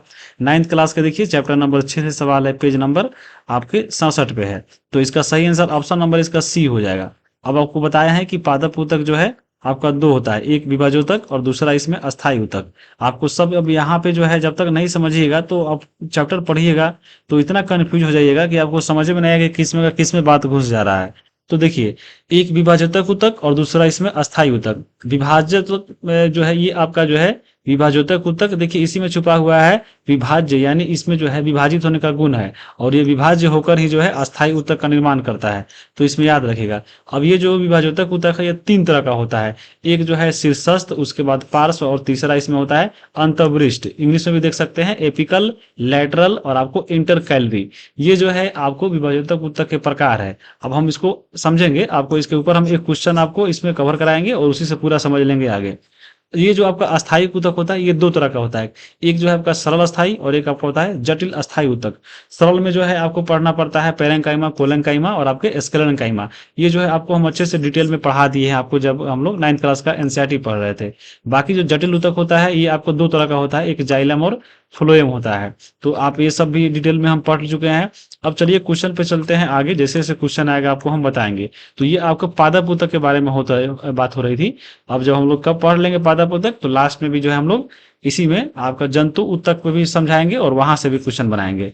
चलिए अब हम लोग यहाँ पे जो क्वेश्चन ऊपर आप देख रहे थे कि यहाँ पे जो अस्थायी ऊतक का निर्माण होता है वह किस कोशिका के अलग होने से होता है। तो यही विभाजोतक जो है यानी जो मेरिस्टमेटिस था, जिसको इंग्लिश में बोलते हैं मेरिस्टमेटिस और हिंदी में बोलते हैं विभाजोतक। तो यही होता है जो यानी जो विभाजोतक ऊतक की जो कोशिकाएं होती है लगातार विभाजित होती रहती है और विभाजित होकर ये जो है अस्थायी ऊतक का निर्माण करती है। तो ये बहुत इंपॉर्टेंट है, याद रखिएगा। यानी देखिए यहाँ पे लिखा गया है कि विभाजोतक जो ऊतक होता है एक विशिष्ट कार्य करती है और विभाजित होने की शक्ति जो है वह खो देती है। यानी जो विभाजोतक ऊतक होता है विभाजित होते होते लास्ट में क्या होता है कि एक अस्थायी बन जाता है, यानी उसमें जो है विभाजन होने का गुण समाप्त हो जाता है, जिसके फलस्वरूप जो है अस्थायी ऊतक का निर्माण होता है। इस प्रकार एक विशिष्ट कार्य करने के लिए अस्थायी रूप से आकार लेने की क्रिया को जो है विभेदीकरण कहते हैं। और विभाजोतक ऊतक की कोशिकाएं जो होती है वो विशिष्ट होकर विभिन्न प्रकार के अस्थायी ऊतक को विकास करती है। और यहीं से एग्जाम में क्वेश्चन आपके पूछ भी लिया है, जैसे यहाँ पे आप देख सकते हैं कि पौधे में विभाजोतक ऊतक का कार्य क्या होता है, तो पौधे का विकास करना। ऑप्शन नंबर यहाँ पे आपका बी हो जाएगा। ये क्वेश्चन आपके एग्जाम में पूछा हुआ है, देख सकते हैं टीयर 3 के 6 to 8 का सवाल है। और विभाजोतक ऊतक यहाँ पे पढ़िए, ये दिया गया है विभाजोतक ऊतक के बारे में कि विभाजोतक ऊतक जो होता है यह अत्यधिक क्रियाशील होती है, इसलिए इसका विभाजन होते रहता है। उसके पास अधिक कोशिका द्रव्य होता है, इसके पास जो है पतली कोशिका भित्ति होती है जिसको कमजोर बनाती है और यह विभाजन होते रहता है। इसमें जो है केंद्रक स्पष्ट होता है, इसके पास रसधानी जो है नहीं होता। ये आपको याद रखिएगा। पौधे में वृद्धि और कुछ निश्चित क्षेत्रों में ही होती है और ऐसा विभाजित ऊतकों के उन भागों में पाए जाने वाले के कारण होता है और ऐसे ऊतक को विभाजोतक ऊतक बोलते हैं। यानी विभाजोतक ऊतक के पास जो है विभाजन होने का गुण इसको मिला हुआ है। तो यहीं से क्वेश्चन आपको हम ऊपर बताए हैं, ये वाला क्वेश्चन कि विभिन्न प्रकार के अस्थायी ऊतकों का निर्माण किस ऊतक के कोशिकाओं को विभाजन से बना है या अलग से जो है बना है, तो वह मेरिस्टमेटिक यानी इसी को जो है विभाज्योतक बोलते हैं। तो यही इसका आंसर हो जाएगा ऑप्शन नंबर सी। अब देखिए यहाँ पे आपका आगे चलते हैं। देखिए एक और क्वेश्चन जो है आपको इसी से पूछा हुआ है कि 137 नंबर देखिए TI 3 के 6 to 8 का सवाल है कि अस्थाई ऊतकों के बारे में निम्नलिखित में से कौन सा कथन सही है, उसको बताना है अस्थाई ऊतक के बारे में। तो पहला इसमें देखिए, क्या यह केवल युवा पौधों में पाया जाता है? तो ये बिल्कुल गलत है। देखिए जरूरी नहीं है कि हाँ ये किसी भी पौधा में, आपका छोटा पौधा हो, बच्चा हो, बूढ़ा हो, सब पौधा में पाया जाता है। क्योंकि अभी आप देखे हैं जो पादप ऊतक होता है दो तरह के, एक अस्थाई ऊतक और दूसरा विभाजोतक ऊतक। तो यहाँ पे अस्थाई ऊतक का मतलब ये नहीं केवल युवा पौधा हुआ, सभी प्रकार के पौधे में होगा। तो ये आपका गलत हो गया, हमको सही चुनना है। दूसरा है कि वे तेजी से कोशिका विभाजन करने की सक्षम रखता है? तो बिल्कुल नहीं। जो अस्थाई ऊतक होता है वह जो है आपको कोशिका विभाजन की क्षमता नहीं रखता है। कोशिका विभाजन की क्षमता कौन रखता है? तो विभाजोतक ऊतक रखता है, अभी आपको ऊपर बताए हैं। सी नंबर देखिए आपका है कि वे विभाजन करने की क्षमता खो देता है। तो बिल्कुल, जो अस्थाई ऊतक होता है उसमें जो है विभाजन करने की क्षमता नहीं होती है। तो आपका आंसर ऑप्शन नंबर सी हो जाएगा। और यहाँ पे आपको देखिए एनसीईआरटी से पूरा हूबहू आपको ऑप्शन भी दिया गया है। देखिए ये अस्थाई ऊतक है और देखिए यहाँ पे लिखा गया है कि ये जो है विभाजोतक ऊतक जो है यहाँ पे आपका विभाजित हो जाती है, और विभाजित होने के बाद ये जो है अपना शक्ति खो देती है, जिसके फलस्वरूप वे अस्थाई ऊतक का निर्माण करती है। यानी ये जो अस्थाई ऊतक होता है जब यहाँ पे कब बनता है? जब विभाजोतक ऊतक जो है अपना शक्ति खो देता है। यानी जो अस्थाई ऊतक होता है उसमें विभाजन करने का गुण नहीं होता है। और विभाजन करने का गुण किसके पास होता है? तो अभी आप देखे हैं विभाजोतक ऊतक में कि यहाँ पे पौधे में वृद्धि और कुछ निश्चित क्षेत्रों में होती है, और ये जो है आपका बहुत क्रियाशील होता है, इसीलिए जो है इसमें विभाजन करने का गुण पाया जाता है। तो यही यहाँ से देखिए पूछ दिया गया है कि वे तेजी से कोशिका विभाजन में सक्षम है? तो बिल्कुल नहीं है। अस्थाई ऊतक सक्षम नहीं होता है। सक्षम कौन है? विभाजोतक ऊतक। और ये विभाजित होने के कारण जो है क्षमता कौन खो देता है? तो अस्थाई ऊतक। तो ऑप्शन नंबर इसका सी हो जाएगा। बाकी 123 नंबर तो पढ़ाई दिए हैं, अभी आप देखे हैं कि यहाँ पे पौधे में विभाजोतक ऊतक क्या करता है। तो यहाँ पे विभाजोतक ऊतक जो होता है वो विशिष्ट होकर विभिन्न प्रकार के अस्थाई ऊतक का विकास करता है। तो यहाँ पे ऑप्शन नंबर बी हो जाएगा। अब चलेंगे हम लोग आगे अगले क्वेश्चन पे। अगला क्वेश्चन देखिए यहाँ पे जो है 14 नंबर है कि किस ऊतक के कारण पौधे के जड़ और तना के घेरे में यानी परिधि में वृद्धि होती है? यानी जो पेड़ पौधा होता है, तो आप देखते हैं पेड़ का जो तना होता है, यानी उसका आप सीधा समझिए कि मोटाई, जो आप तना देखते हैं किसी पेड़ का, आपका तना मतलब ये समझिए ये वाला, किसी पेड़ का जो आप कटा हुआ तना देखते हैं, तो ये किसी पेड़ का अगर तना है तो ये तना का परिधि में, यानी ये जो परिधि होता है, यानी जो उसका मोटाई जो होता है पेड़ पौधे का, तो ये मोटाई जो है किस ऊतक के कारण होता है, ये आपको बताना है कि किस ऊतक के कारण जो पौधा होता है उसके जड़ और तना के घेरे में यानी उसका मोटाई में जो है वृद्धि होता है। तो यहाँ पे ऑप्शन आपको है शीर्षस्थ विभाजोतक यानी एपिकल मेरिस्टेम, और उसके बाद है अंतर्वृष्ट यानी इंटर कैलरी मेरिस्टेम, उसके बाद है पार्श्व विभाजोतक यानी लैटरल मेरिस्टेम। तो यहाँ पे इसका सही आंसर क्या होगा? वह होगा ऑप्शन नंबर सी, यानी पार्श्व विभाजोतक के कारण जो है किसी पौधे में जड़ और तना का घेरा में यानी परिधि में यानी मोटाई में वृद्धि होती है। तो इसमें 3 तरह का आपको एग्जाम में क्वेश्चन आता है। और अभी जो है बिहार पुलिस का एग्जाम जो है अभी चल रहा है, वहां पे आप देख लीजिए क्वेश्चन जो उधर हुआ था 23 जुलाई को, चाहे उससे पहले, सारा में एक सवाल ऐसा पूछा है इसी ऊतक से कि किसमें मोटाई होता है, किसके वजह से जो है पौधा का ऊंचाई में वृद्धि होता है, किसके ऊतक के कारण जो है यहाँ पे शाखाओं में वृद्धि होता है, ऐसा सब में पूछा है। यहाँ से आप अगर 9th क्लास का पढ़ के गए होंगे, जो हम वीडियो पढ़ाए हैं, तो आप सही बना कर आए होंगे। अब जैसे यहाँ पे देखिए आपको बताए हैं कि जो विभाजोतक होता है 3 तरह का होता है, शीर्षस्थ विभाजोतक, उसके बाद पार्श्व विभाजोतक, और तीसरा है इसमें अंतर्वृष्ट यानी एपिकल, लैटरल, और यहाँ पे आपका मेरिस्टेम। तो यहाँ पे उसका ऊपर जो आपका सही वाला आंसर था, आपको यहाँ पे पार्श्व विभाजोतक यानी ऑप्शन नंबर सी हो गया था, जिसमें जड़ और तना के में वृद्धि होता है इसके मोटाई में। अब यहाँ पे देखिए तीनों हम एक बार देख लेते हैं। जैसे देखिए, जैसे यहाँ पे आप देख सकते हैं विभाजोतक ऊतक जब पढ़िएगा तो यहाँ पे देखिए लिखा गया है कि विभाजोतक की उपस्थिति वाले क्षेत्रों के आधार पर इन्हें जो है 3 तरह में बांटा गया है। एक आपका शीर्षस्थ यानी आपको यही एपिकल वाला, उसके बाद जो है पार्श्वीय, इसको हम लोग कैम्बियम ही बोलते हैं, यानी ये पार्श्व वाला हो गया दूसरा, और तीसरा है अंतर्वृष्ट यानी आपको इंटर कैलरी। तो इस एक एक करके चलिए हम यहाँ पे अब समझते हैं। देखिए सबसे पहले हम बात करेंगे शीर्षस्थ वाला यानी एपिकल का। तो इसी में देखिए छुपा हुआ है एपिकल यानी ऊपर वाला। तो एपिकल यानी शीर्षस्थ। देखिए तो शीर्षस्थ मतलब यानी आपके पौधे के अग्र भागों में यानी उसके ऊंचाई को बढ़ाता है। तो देखिए शीर्षस्थ विभाजक जो है जड़ों और तनों की वृद्धि वाले भाग में विद्यमान रहता है तथा इनकी लंबाई में वृद्धि करता है। तो पौधा का जो लंबाई होता है यानी पौधा ऊंचाई यानी कितना लंबा है, तो अगर ये दिखा रहा है किसी पौधे में तो किस ऊतक के कारण, तो वो आपको शीर्षस्थ विभाजक यानी एपिकल मेरिस्टेम के कारण जो है किसी पौधे में लंबाई में वृद्धि होती है। तो ये हो गया। अब जो है दूसरा इसमें देखिए आपका जो है पार्श्व है यानी आपको कैम्बियम।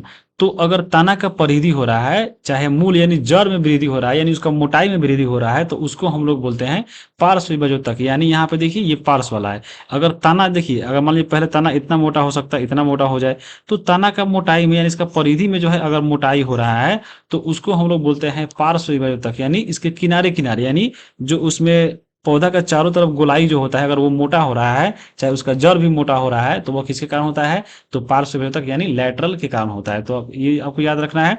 बाकी होता है एक आपका अंतर्वृष्ट।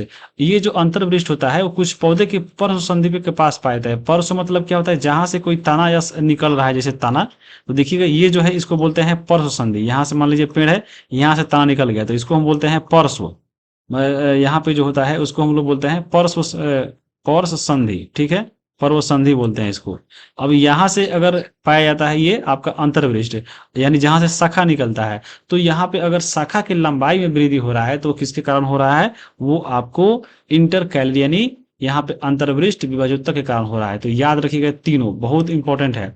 एपिकल मतलब पौधे की लंबाई में वृद्धि, पार्श्व मतलब पौधे के मोटाई में वृद्धि, और यहाँ पे इंटरकैलरी मतलब यानी अंतर्वृष्ट मतलब शाखा के लंबाई में वृद्धि। तो ये तीनों आप समझ में हो गया। एक अब क्वेश्चन बताए हैं आपको और आपको पूरा यहाँ पे अब समझ में आया होगा कि यहाँ आगे क्या करना है। ठीक है, अब देखिए 15 नंबर यहाँ पे क्वेश्चन है कि पौधे में लचीलापन का गुण जो है यहाँ पे प्रदान करने वाला कौन सा अस्थायी ऊतक है। देखिए पौधा में लचीलापन का मतलब क्या हुआ, यानी पौधा अगर देखिएगा सीधा अगर खा रहेगा तो लचीला नहीं है।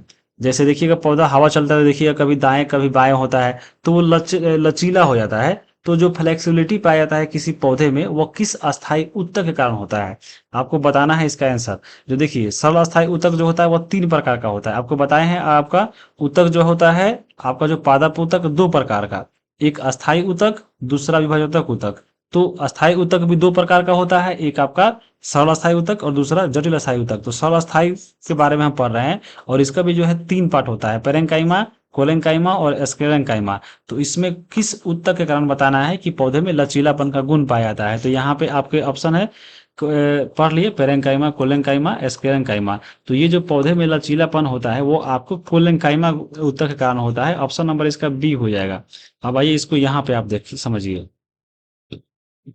सबसे पहले आपको बताए हैं ये जो आपका अस्थायी ऊतक होता है 2 प्रकार का, एक सरल अस्थायी और दूसरा जो होता है जटिल अस्थायी। और जटिल अस्थायी भी 2 तरह का होता है, आपको जाइलम और फ्लोएम आगे हम लोग पढ़ेंगे। लेकिन अभी हम देख रहे हैं सरल अस्थायी ऊतक। तो सरल अस्थायी ऊतक जो है 3 प्रकार का, एक पेरेन्काइमा, कोलेन्काइमा और स्क्लेरेन्काइमा, और तीनों का अलग अलग कुछ गुण होता है और इसी से आपके क्वेश्चन पूछता है। तो ये जो आपका सरल अस्थायी ऊतक है ये आपको एपिडर्मिस के नीचे कोशिकाओं के कुछ परतें होती है। एपिडर्मिस क्या है, तो हमारे जो शरीर में त्वचा है, तो त्वचा का जो सबसे बाहरी वाला जो पार्ट होता है उसको बोलते हैं एपिडर्मिस। तो एपिडर्मिस के नीचे क्या होता है कि कुछ कोशिका की परतें होती है जिन्हें सरल अस्थायी ऊतक बोलते हैं, और पेरेन्काइमा इसमें सबसे अधिक पाए जाने वाला सरल अस्थायी ऊतक होता है। और यह जो है पतली कोशिका भित्ति वाली सरल कोशिका का बना होता है और यह जीवित होता है, ये आपको याद रखना है। और इसी में जो है भोजन का भंडारण होता है। तो ये तो आपको पेरेन्काइमा के बारे में हो गया। और पेरेन्काइमा के बारे में चलिए यहाँ पे हम और चीजें जानते हैं। और ये जो पेरेन्काइमा जो होता है वो 2 तरह का होता है, एक आपका कोलेन्काइमा और एक होता है एरेन्काइमा। तो देखिए कोलेन्काइमा में ही छुपा हुआ है आपका यहाँ पे क्लोरोफिल, तो यहाँ पे इसमें क्लोरोफिल पाया जाता है। और एरेन्काइमा में देखिए यहाँ पे छुपा है एयर यानी हवा वाला। तो देखिए कोई कोई जो पौधा होता है जैसे आपका देख सकते हैं इसमें जो कमल का फूल है, इसमें जो आपका बीच में पाइप होता है, देखिएगा पाइप जब तोड़िएगा तो उसमें बीच में छेद होता है, तो वो आपका गुहिका में क्या होता है, हवा भर होता है, उसी कारण वो तैरता है। तो तैरने का जो गुण है वही एरेन्काइमा के कारण होता है। और जो आपका क्लोरोफिल वाला जो होता है वह कोलेन्काइमा के कारण होता है। और ये दोनों पार्ट किसका है, तो पेरेन्काइमा का है। तो यहाँ पे देख सकते हैं कि यह जो है पेरेन्काइमा की बात करें तो पेरेन्काइमा ऊतकों में जो है क्लोरोफिल पाया जाता है और जिससे प्रकाश संश्लेषण की क्रिया संपन्न होती है। इसी ऊतक को जो है कोलेनकाइमा बोलते हैं। और आपको बताए हैं एरेंकाइमा, तो जैसे जलीय जो पौधा होता है इस प्रकार का जो कमल का फूल वाला, तो इसमें जो है देखिएगा इसके कोशिकाओं के मध्य जो है हवा की भरी गुहिका होती है, जिसके कारण ये जल में उतराती है यानी तैरती है। तो ये आपको इसको हम एरेंकाइमा बोलते हैं। तो ये दोनों याद रखिएगा, पेरेंकाइमा का पार्ट है। बाकी जो आप पढ़ रहे थे यहाँ पे ये जो कोलेंकाइमा, ये पौधे का जो लचीलेपन का गुण जो होता है वह कोलेंकाइमा ऊतक के कारण होता है। याद रखिएगा, आपको पौधे में लचीलापन का गुण एक अन्य अस्थायी ऊतक कोलेनकाइमा के कारण होता है। यह पौधे के विभिन्न भागों में जैसे पत्ती में, तना में ये जो है पाया जाता है और इसी के कारण जो है पौधा बिना टूटे हुए लचीलापन लाता है। यह पौधे के यांत्रिक सहायता भी प्रदान करता है। हम इस ऊतक को जो है एपिडर्मिस के नीचे पर्णवृत्त में पा सकते हैं और इस ऊतक की कोशिकाएं जीवित होती है, लंबी और अनियमित ढंग से कोनों पर मोटी होती है। जैसे देखिए आपका ऊतक है और इसमें यहाँ पे देखिए कोना पे यह मोटा होता है तथा कोशिकाओं के बीच बहुत कम स्थान होता है। जैसे देखिए ये आपका एक कोशिका ये है, एक कोशिका ये है और एक ये है, लेकिन तीनों कोशिका के बीच में देखिएगा तो यहाँ पे कोई स्पेस बीच में नहीं है। देखिए यहाँ पे ये एक कोशिका हो गया, इसके बीच में कोई स्पेस नहीं है। तो इस प्रकार का ये होता है कौन, कोलेनकाइमा। और ये जो है इसी के कारण पौधा में लचीलापन होता है, फ्लेक्सिबिलिटी इसी के कारण आता है। तो याद रखिएगा। अब देखिए आगे अगला यहाँ पे क्वेश्चन है कि कौन सा अस्थायी ऊतक किसी पौधे को कठोर और मजबूत बनाता है। तो पेरेंकाइमा होगा या कोलेनकाइमा या स्क्लेरेंकाइमा होगा। तो इसका सही आंसर होगा आपको स्क्लेरेंकाइमा। जो कोई पौधा जो होता है वह कठोर और मजबूत किसके कारण होता है, तो आपको स्क्लेरेंकाइमा के कारण होता है। तो ये आपको याद रखिएगा। अब देखिए ऊपर आप पढ़े हैं पेरेंकाइमा में दो चीज, आपको कोलेनकाइमा और एरेनकाइमा, यानी प्रकाश संश्लेषण वाला और आपको जो कोई पौधा तैरता है जलीय वाला वो वाला, उसका गुण वो हो गया। कोलेनकाइमा के बारे में अभी आप ऊपर पढ़े हैं कि लचीलापन के जो आपका होता है लचीलापन, यह किसके कारण होता है, तो कोलेनकाइमा के कारण। और स्क्लेरेंकाइमा के कारण क्या होता है, तो कोई पौधा कठोर और मजबूत होता है। तो कठोर मजबूत स्क्लेरेंकाइमा, पौधे में लचीलापन का गुण कोलेनकाइमा, और प्रकाश संश्लेषण और यहाँ पे जलीय पौधा में जो तैरता है वो पेरेंकाइमा। तीन गुण आपको बता दिए तीनों में। बस इतना ही याद रखना है, ये मेन तो यही है, एग्जाम में क्वेश्चन ऐसा ही पूछता है, तो ऐसे आपको याद रखना है। तो इसका आंसर क्या हो जाएगा आपका स्क्लेरेंकाइमा। यहाँ पे इसका लग रहा है ये वाला ए, इसका नहीं होगा, यहाँ पे सी होगा। ये यहाँ पर टाइपिंग गलत हुआ है, ठीक है। इसका आंसर ऑप्शन नंबर सी होगा। आइए अब यहाँ पे पढ़ते हैं। ये देखिए इसी प्रकार के फोटो देख रहे हैं, यही आपका होता है कोइमा, ये स्क्लेरेंकाइमा का फोटो है। अब देखिए यहाँ पे लिखा है कि एक अन्य प्रकार का ऊतक जो स्क्लेरेंकाइमा होता है, यह ऊतक पौधे को जो है कठोर और मजबूत बनाता है। तो याद रखिएगा पौधे में कठोर और मजबूती किस ऊतक के कारण, तो स्क्लेरेंकाइमा के कारण होता है। जैसे देखिएगा हमने नारियल के रेशा युक्त छिलका को देखा होगा, तो ये आपको स्क्लेरेंकाइमा ऊतक से बना है। तो पूछेगा आपके एग्जाम में कि नारियल का जो रेशा होता है किस ऊतक का बना है, तो आपको स्क्लेरेंकाइमा का बना हुआ है। ये बहुत इंपॉर्टेंट है, एग्जाम में आएगा तो उस समय समझ में नहीं आएगा, आपको ऐसे समझिए तो आपको बनेगा।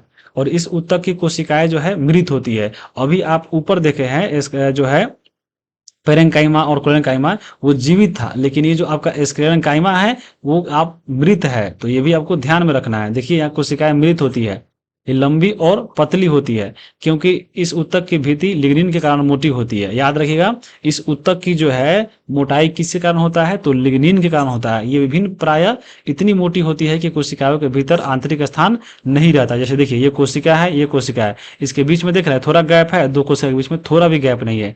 तो क्योंकि इसका जो है इसका भित्ति जो होता है, जो वाल होता है, इतना मोटा होता है कि इसके बीच में कोई जगह नहीं होता है।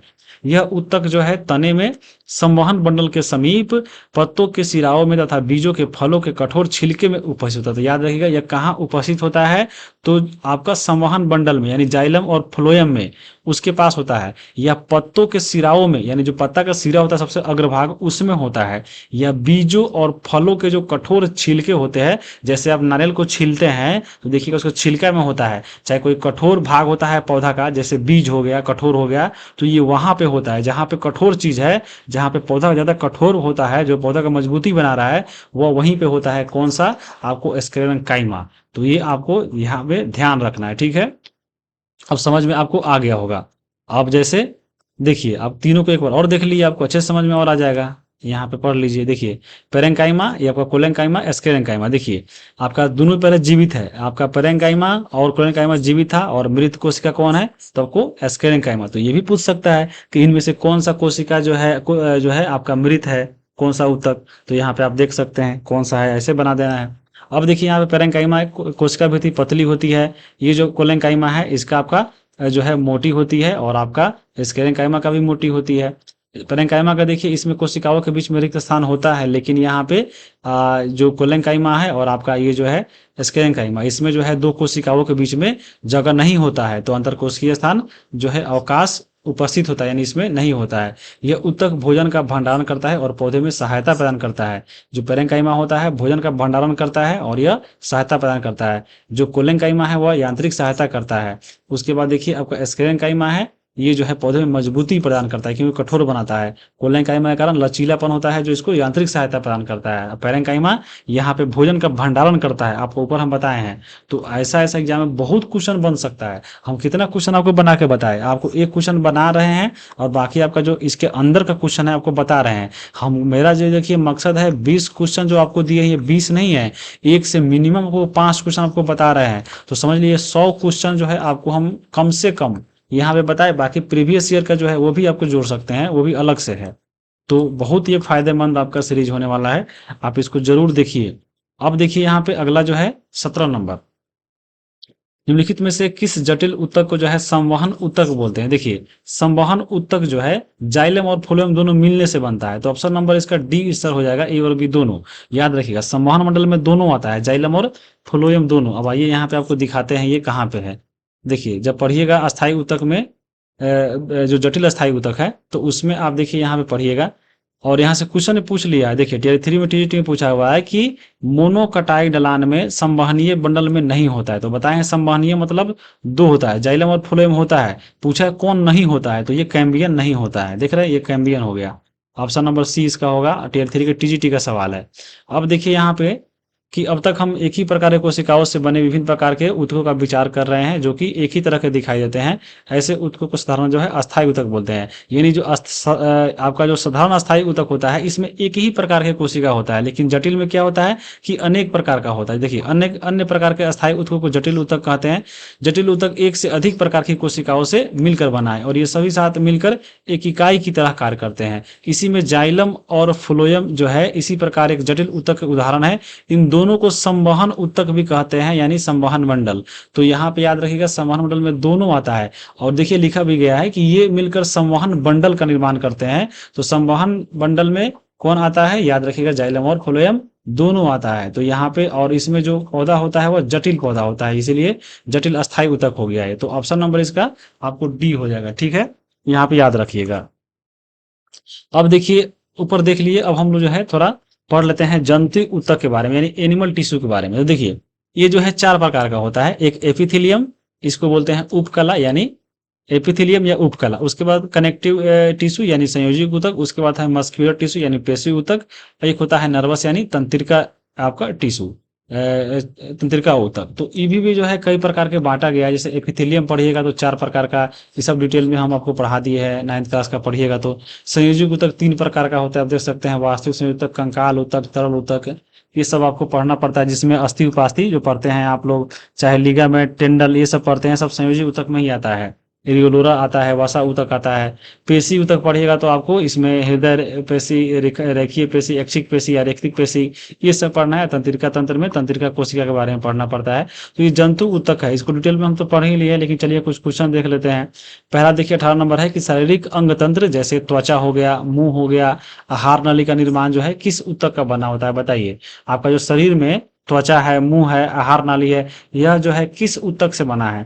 ऑप्शन है एपिथेलियम, संयोजी या पेशी ऊतक। तो ये आपका बना है एपिथेलियम ऊतक से। ऑप्शन नंबर इसका ए हो जाएगा। आइए अब हम यहाँ पे देखते हैं एपिथेलियम ऊतक के बारे में।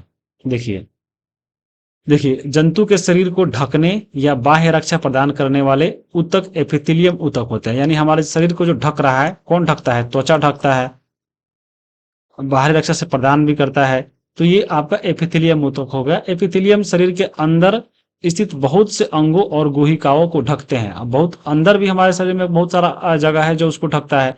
ये विभिन्न प्रकार के शारीरिक तंत्रों को एक दूसरे से अलग करने के लिए अवरोध का निर्माण करता है। देखिए जैसे लिखा गया है त्वचा, मुंह, आहार नली, रक्तवाहिनी नली का जो अस्तर है, उसके बाद फेफड़े की कुपिका, वृकीय नली, ये सब जो है एपिथेलियम ऊतक के बने होते हैं। तो बहुत इंपॉर्टेंट है, यहीं से आपको हम क्वेश्चन पूछ लिए थे, तो ऐसे आपको याद रखना है, ठीक है। बाकी देखिए जो है एपिथेलियम ऊतक की कोशिकाएं एक दूसरे से सटी होती है, यानी आपको इसका जो कोशिका होता है एकदम सटा सटा होता है, एकदम पास पास में। इसके बीच में जो है कोई जगह यानी अंतरकोशिकीय स्थान कोई नहीं होता है, ये जो आप दिख रहा है वो भी नहीं होता है। यानी देखिए यह जो है अनवरत परत का निर्माण करता है, यानी उसमें कोई बीच में जगह नहीं होता है। इन परतों के बीच में जो है चिपकने वाला पदार्थ कम होता है तथा कोशिकाओं के बीच में बहुत कम स्थान होता है, एकदम सटा सटा कोशिका इसमें होता है। स्पष्टतः जो भी पदार्थ शरीर में प्रवेश करता है या बाहर निकलता है तो एपिथेलियम की किसी परत को होकर अवश्य गुजरता है। अब ऐसा कोशिका सटा सटा है, बीच में कोई भी पदार्थ इससे गुजरेगा तो जरूर इसे संपर्क होके जाता है, तो ये आपको एपिथेलियम ऊतक होता है, याद रखिएगा। और जो आपको शरीर को ढकने का काम करता है एपिथेलियम ऊतक।